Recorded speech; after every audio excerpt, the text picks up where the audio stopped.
ঘরে থাকা মাত্র ২টি উপকরণে এই নরম তুলতুলে পুর ভরা নাস্তা রেসিপিটি তৈরি করে নিতে পারেন খুবই সহজে এবং অল্প উপকরণে। বিশ্বাসই হবে না, মাত্র ২টো উপকরণ দিয়ে আমি এই নাস্তা রেসিপিটি আপনাদের সঙ্গে শেয়ার করেছি। আশা করি আপনাদের খুব ভালো লাগবে। হ্যালো এভরিওয়ান, আসসালামু আলাইকুম। আরজুস কিচেন 93 চ্যানেলে সবাইকে স্বাগতম। আজকে আমি নতুন রূপে আরও একটা রেসিপি নিয়ে হাজির হয়েছি। ঘরে থাকা মাত্র ২টো উপকরণ, আটা আর আলু দিয়ে মজাদার এই নাস্তা রেসিপিটি। সো কথা না বাড়িয়ে মেকিং প্রসেসিংয়ে চলে যায়। আমি এখানে নিয়েছি মাত্র ১ কাপ আটা। ঘরে থাকা আটা দিয়েই কিন্তু এই দুর্দান্ত রেসিপিটি তৈরি করে নিতে পারেন। আর দিয়েছি সেদ্ধ আলু, আর লাগছে এখানে 2টো ডিম। এটা কিন্তু অনেকটাই পুষ্টিকর একটা খাবার। ছোট বাচ্চাদের ক্ষেত্রে কিন্তু খুবই একটা পুষ্টিকর এবং হেলদি টেস্টি নাস্তা রেসিপি। এখানে দিয়ে দিচ্ছি স্বাদ মতো লবণ। এখানে দিয়ে দিচ্ছি আমি 2 চামচ পরিমাণ চিনি। চিনিটা দিলে কিন্তু এখানে একটু স্বাদ লাগবে, আর সেজন্য আমি এখানে চিনিটা ইউজ করেছি। আর এখানে দিয়ে দিচ্ছি হাফ চামচ পরিমাপ এখানে ইস্ট, আর দিয়ে দিচ্ছি রান্নার সাদা তেল 3 চামচের মতো। আর এখানে দিয়ে সমস্ত উপকরণগুলোকে আমি মিক্সড করে নেব। তবে আলুটাকে সুন্দরভাবে মিক্সড করে নিতে হবে। আপনারা চাইলেও গ্রাইন্ডার মেশিনেও কিন্তু এটা গ্রাইন্ড করে নিতে পারেন। এটা হাত দিয়েও মেশ করলে খুবই তাড়াতাড়ি আটার সঙ্গে মিশে যায়। এরকম হেলদি টেস্টি নাস্তা রেসিপি যদি বাচ্চাদের টিফিনে দেওয়া হয়, বাচ্চারা তো খুবই মজা করে খেতে পারবে। আরও একটা কথা হচ্ছে, এই রেসিপিটি এতটাই সহজ, খুবই অল্প উপকরণ এবং কম পরিশ্রমে ঝটপট তাড়াতাড়ি কিন্তু আমরা এটা বানিয়ে নিতে পারি। আটার ডোটা মেখে নেওয়ার সময় কিন্তু একটু আঠালো আঠালো মনে হবে, আর এখানে যদি সামান্য তেল হাতে নিয়ে ভালোভাবে যদি আমি মিক্সড করে নিই, তাহলে কিন্তু অনেক ভালোভাবে এটা তৈরি হয়ে যায়। এবং আমি হাতটা পরিষ্কার করে সুন্দরভাবে 20 মিনিটের জন্য রেস্টে রেখে দেব, আর ফিরে আসছি। এদিকে আমি আলু সেদ্ধ করে রেখেছিলাম, যে পুরটা আমি এর ভেতরে নাস্তার ভেতরে দেব, সেই পুরের জন্য আমি আলুটা রেডি করে নেব।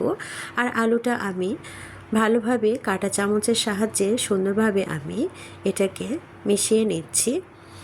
আর এখানে আমি যেগুলো মশলা অ্যাড করব, আর সেগুলো মশলা আমি এখানে দিয়ে দিচ্ছি স্বাদ মতো লবণ, আর এখানে দিয়ে দিচ্ছি আমি জিরে গুঁড়ো, আর এখানে দিয়ে দিচ্ছি ম্যাজিক মশলা, আর এখানে দিয়ে দিচ্ছি কাঁচামরিচ।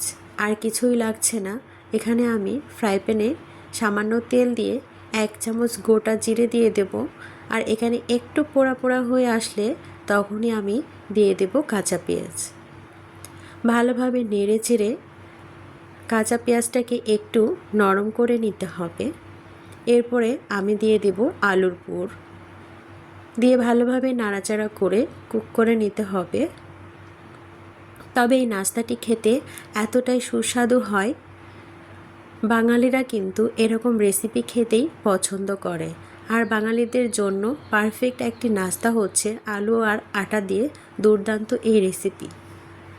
যারা ভিডিওর এই পর্যন্ত চলে এসেছেন, একটা লাইক দিতে ভুলে গেছেন, অবশ্যই একটা লাইক দিয়ে পুরো ভিডিওটা স্টার্ট করার অনুরোধ রইল।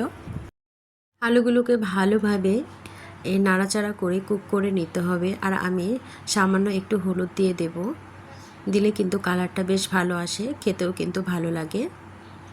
এখানে আমার কুক করে নেওয়া হয়ে গিয়েছে। অনেকক্ষণ ধরে কিন্তু আমি অফ ক্যামেরায় রান্না করে নিয়েছি। এগুলোকে আমি সার্ভ করে নেব, আর সামান্য ঠান্ডাও করে নেব।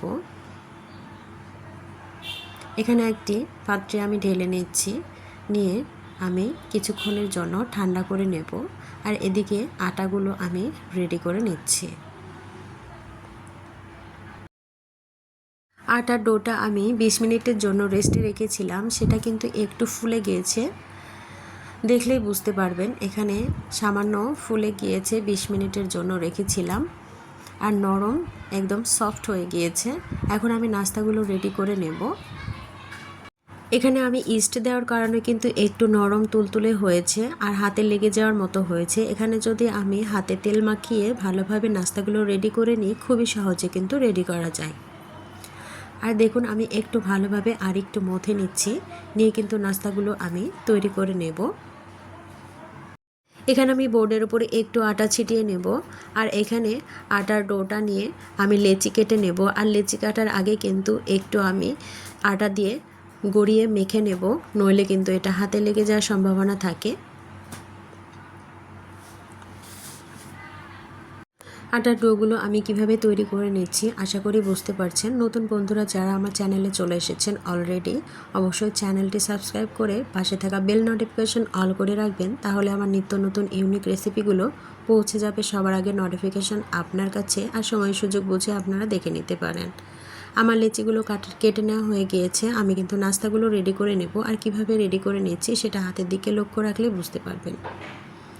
এখানে আমি একটু হাতে তেল মাখিয়ে নিয়েছি, আর নাস্তাগুলোকে আমি সুন্দরভাবে রেডি করে নিচ্ছি।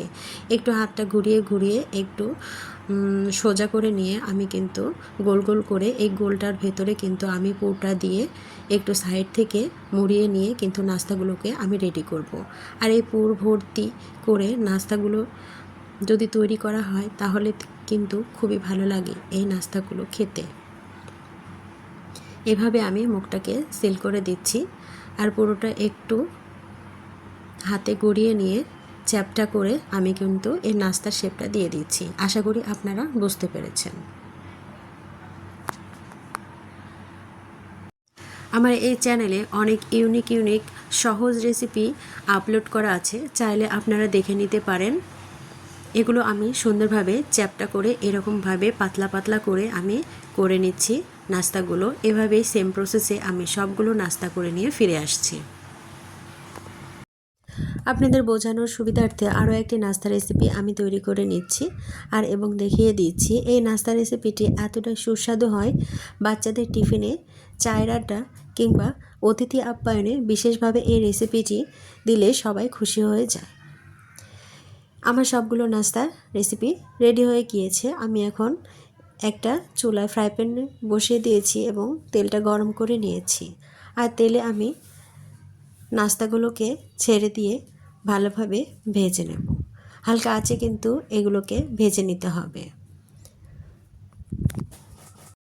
উল্টে পাল্টে ভেজে নিচ্ছি, কাঙ্ক্ষিত কালার না আসা পর্যন্ত আমি এগুলোকে ভেজে নিচ্ছি। যখন গোল্ডেন কালার চলে আসবে তখনই কিন্তু নাস্তাগুলোকে আমি উঠিয়ে নিচ্ছি। দেখুন কতটা ফুলকো ফুলকো এবং কতটা কালারফুল একটা নাস্তা রেসিপি তৈরি হয়ে গিয়েছে। বাকি নাস্তাগুলোকে সেম প্রসেসে আমি ভেজে নিচ্ছি। সবগুলো নাস্তা আমার ভেজে নেওয়া হয়ে গিয়েছে। আমি সার্ভ করে দেখিয়ে দিচ্ছি কতটা লোভনীয় হয়েছে এবং ভেতরটা কতটা পুরে ভরপুর এবং কতটা মজাদার এবং লোভনীয় হয়েছে সেটাও আমি দেখিয়ে দিচ্ছি। ঘরে থাকা কয়েকটি উপকরণ দিয়ে কিন্তু এই নাস্তা রেসিপিটি তৈরি করা যায়।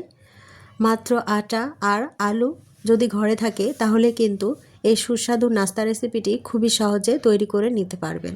দেখুন কতটা লোভনীয় এবং চমৎকার হয়েছে আমার এই আজকের রেসিপিটি। আপনাদের কাছে কেমন লাগলো অবশ্যই কমেন্ট বক্সে জানাতে ভুলবেন না। এতক্ষণ ধরে ধৈর্য সহকারে আমার এই ভিডিওটি দেখার জন্য আপনাদের অসংখ্য ধন্যবাদ।